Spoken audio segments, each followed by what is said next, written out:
Olá, bom dia, eu te amo! Como vai você?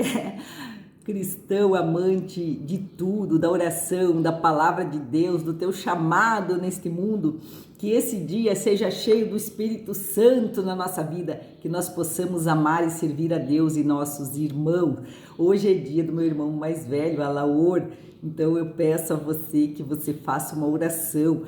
Orar pelos vivos e pelos mortos é um ato de misericórdia, é um ato de bondade. Se você só fizer isso como os monges fazem, só oração e rezar pelos outros, você está sendo um fiel servidor de Jesus Cristo, certo? Então, não esqueça.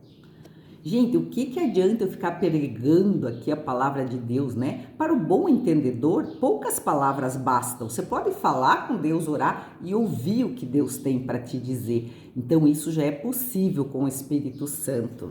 E essa primeira leitura de hoje, do livro de Samuel, fala exatamente sobre isso.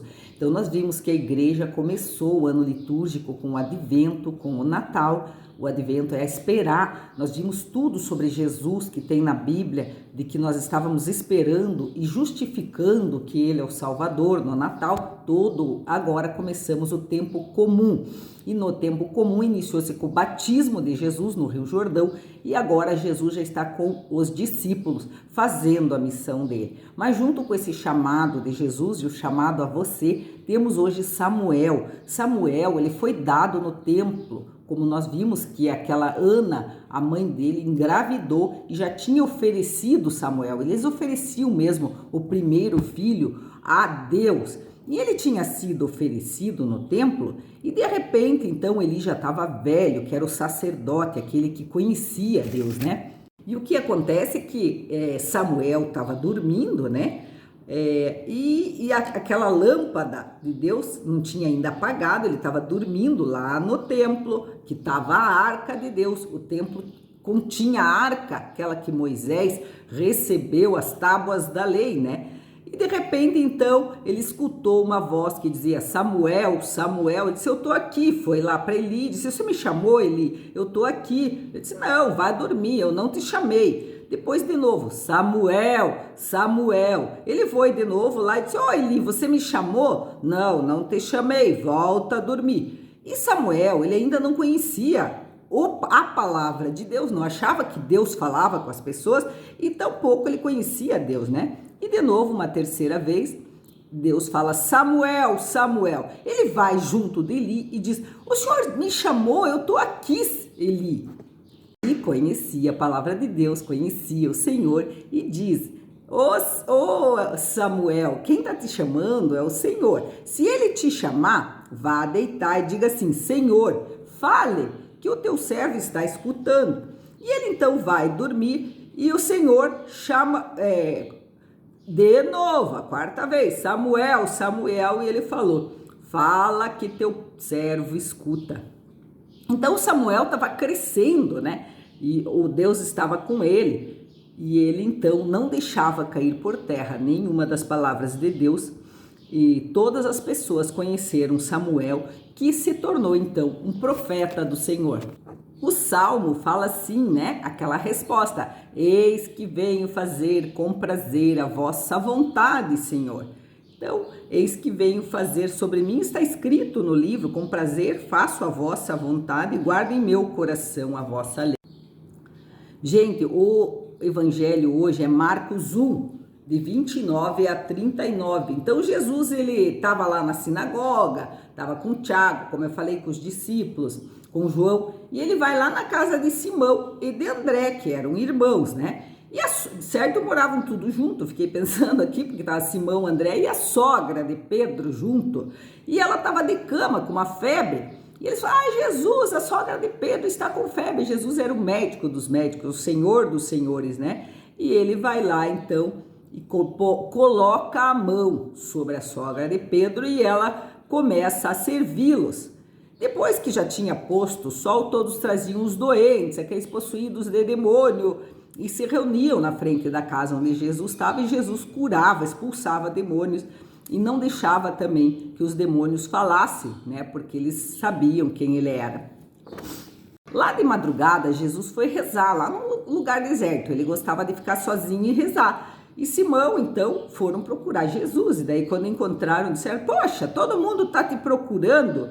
Aí ele falou: não, ele orou, né, e sentiu a ordem: vamos a outros lugares, as aldeias da redondeza. Eu também tenho que pregar em outros lugares, foi para isso que eu vim. E andava por toda a Galileia, pregando em suas sinagogas, expulsando os demônios. Gente, nós estamos vendo ali então na primeira leitura que Samuel foi chamado por Deus dentro do templo, junto com Eli, um sacerdote, né? E ali dizia então que Samuel não conhecia a palavra e não conhecia o Senhor. Ele deve ter levado até um susto. Mas o que aconteceu? Ele vai e pergunta para o profeta: o senhor está me chamando? Quem tá... Não, o profeta confirma: você deita lá, fala: Senhor, aqui estou. Quando Deus chama, ele quer uma resposta da pessoa, porque você tem o teu livre-arbítrio. Você, sendo a imagem e semelhança de Deus, você pode dizer sim a Deus ou não responder. Se você não responder, Deus volta e vai embora, o Espírito Santo, né? Mas Samuel disse, como ele ensinou para ele: Senhor, aqui estou. E Samuel se transforma num grande profeta do Senhor. Agora já vemos Jesus com os discípulos, Jesus impondo as mãos sobre a sogra de Pedro e libertando ela da febre, e todas as pessoas ele curava, expulsava os demônios, e Jesus orava. Vai lá no monte sozinho, ou em qualquer lugar que ele ia, ele se retirava e escutava: Deus, o que o Senhor tem para mim? E quando os Pedros chamaram ele, os discípulos, ele diz: nós vamos por todos os lugares, porque essa é a vontade de Deus a meu respeito. Nós vamos então pregar por toda a Galileia, por toda a Judéia. Essa é a vontade de Deus a meu respeito, essa palavra de hoje, gente. Então, nesse começo, né? Nesse começo de ano, primeira semana do tempo comum, que não é Páscoa, que não é Natal, nós vemos então o chamado de Samuel, e também que diz sim, se torna um grande profeta, e também para confirmar agora o chamado do nosso Salvador na oração, onde ele reconhece que ele seria universal, não só ali naquelas margens de Dan, não sei aonde, como Samuel, mas ele seria sim um grande profeta para o mundo inteiro, como foi anunciado para Maria. E ele então faz o quê? Ora, escuta o Senhor, escuta a palavra, tem discípulos e prega, e cura, e impõe as mãos, e liberta do demônio, e faz tudo isso em nome do Pai dele, em nome do Pai dele. Gente, o que essa palavra tem a dizer para nós hoje? Para mim, né, eu fui chamada também, eu tinha 25 anos e eu fiquei muito assustada, porque primeiro eu não sabia que Deus falava que nem Samuel, só que Samuel foi falar com Eli, eu não tinha com quem falar. Eu falava com a minha família, que também não acreditava que Deus falava com as pessoas.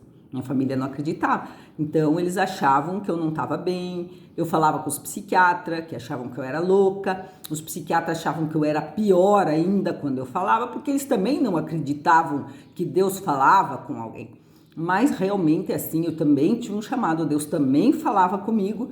E eu também me assustei, porque eu falei: meu Deus, o que eu sou? Deus, o grandioso do universo, falar comigo. Só que eu também não sabia que era uma coisa meio comum. Já existia isso, como para Eli existia, né?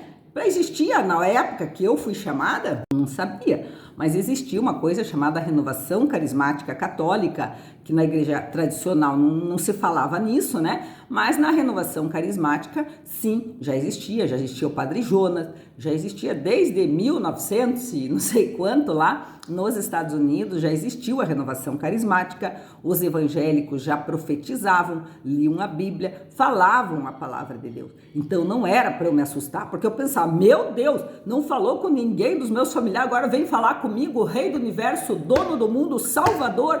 O que será que eu devo ser? Porque foi muito forte. Então eu fiquei assim assustada, eu até dizia para eles: gente, o que será que é isso? Não entendia. E Deus, ele faz como fez com Samuel, ele te chama 3, 4 vezes, e ele também, não é só ele que age, você tem que agir junto com ele. É a mesma coisa se fala para o teu filho: vamos fazer tal coisa. Ele fala: não, você não vai fazer. E Deus também, ele te convida, se você entender, se você disser sim, entra na tua casa e ceia contigo, mas você tem que dizer sim, você tem que se entender com ele, isso tudo demora muito. Então esse é o chamado, né? E Jesus também sentiu o chamado para ir pelo mundo todo. Ah, Senhor, vamos ali na casa da minha sogra. Não, eu vou pelo mundo, vou por outros povoados. Jesus sabia qual era o chamado dele. Então esse é o que aconteceu. Eu vou falar de mim, você fala de você, nós vamos orar por você e por mim. Eu também não sabia qual era meu chamado, apesar de que foi falado para mim, como foi falado para Maria, ele será o Salvador. Eu via uma televisão, eu achava tonta que era uma televisão, não sabia que era para falar da palavra de Deus na internet. Então isso demorou muito, porque primeiro que a internet demorou para se estabelecer, para se estabilizar, para ser conhecida, e então isso demorou quase 40 anos. Então, gente, louvado seja Deus nosso Senhor nesse dia. Não estou falando tudo isso para você me adorar, principalmente para você saber que tem algumas pessoas que são chamadas, não porque elas são melhores ou mais. Você pode ser chamado, um filho teu pode ser chamado, e você pode fazer o papel de Eli, ou o papel de Samuel, ou o papel de Pedro e André e João, que estão junto com quem é o profeta, ou o papel da Cláudia, o papel de Jesus. Cada um tem o seu chamado nessa terra. Uns nunca vão ouvir a palavra de Deus. E outra coisa que me ficou claro hoje, não precisa eu estar falando da palavra para você, talvez eu nem atinja teu coração, e nem tua mente, e nem teus familiares, mas a palavra de Deus, ela é para ser proclamada, ela não é para ficar segura, presa. O Espírito Santo, ele foi feito para falar. Isso que eu estou falando para você, se tivessem falado para mim, seria muito melhor, porque eu não ia passar por louca tantas vezes, né? Até que eu fui no psiquiatra, ele falou, não, eu sou ex-seminarista, você quando recebe uma revelação, você tem que ficar quieta. Eu sou impulsiva, tenho esse TDAH aí, tudo que as pessoas falam para mim, às vezes eu não consigo segurar, e tudo que Deus falava para mim, eu também não conseguia segurar, passei por loucas. Fazer o quê, né? Acontece. Então, louvado seja Deus nosso Senhor neste dia. A palavra de Deus é viva, é eficaz, ela transforma, ela existe. Ela pode ser aqui, ó, no pé do teu ouvido, ou na Bíblia, ou no celular. A palavra de Deus pode ser proclamada por um padre, por um pastor. Eu sempre digo, a palavra de Deus, essa que chamou Samuel, que me chamou, que eu não conhecia, ela também está sendo proclamada hoje pelos pastores, pelos padres, essa palavra cristã, pelo mundo inteiro, o Evangelho, a Bíblia é o livro mais vendido do mundo. Então, ela está sendo propagada, proclamada, ela lava, ela liberta, ela cura e ela salva. Outra coisa que nós podemos fazer para proclamar a palavra de Deus é sermos como Pedro, impor as mãos na sogra e curar. Só que este aí tá difícil, gente, porque a igreja não proclama, a renovação que proclama também não acredita, às vezes, porque pega gente que não está batizada no Espírito para fazer isso, esses mesmos destroem essa prática do exercício dos carismas, os novos carismas, esses depois de Jesus, que é a fé, a profecia, a cura, a libertação, o milagre. Então Jesus, ele impôs as mãos. Gente, se eu pudesse fazer isso, louvor, imposição de mãos, cura, libertação, milagre, eu faria. Mas eu estava num grupo de oração e por causa desse meu jeito impulsivo, tem pessoas que não acreditam em Deus, que não te aceitam no grupo, elas te perseguem. Então, gente, hoje em dia é complicado. Se você puder receber o batismo ou se sentir convidada para rezar junto comigo, orar, impor as mãos nas pessoas, fazer um grupinho de oração, faça aí na tua, sei lá, na tua paróquia, no teu culto, na praça, como Jesus fazia, no monte. Vai fazendo, liberando o Espírito Santo, porque tem muitas pessoas que precisam. Urge o tempo em que Jesus quer se derramar nos corações, como se derramou em Samuel, como se derramou em Jesus, como está se derramando em cada um de nós. Então nós temos que tentar fazer o nosso melhor, orar cantando, impor as mãos, orar uns pelos outros, como eu te pedi que você ore pelo meu irmão mais velho. Ele é uma pessoa maravilhosa, mas ele se diz ateu. Não que eu vou implicar com isso, ele vai se salvar talvez antes do que eu. Ele é muito bom, muito caridoso, muito querido, mas vamos orar, não custa, né? Ore por ele nesse dia aniversário dele. Que Deus, nosso Senhor Jesus Cristo, te abençoe. Ontem foi da minha vozinha, que já partiu para uma melhor. Ela está no céu. Amém.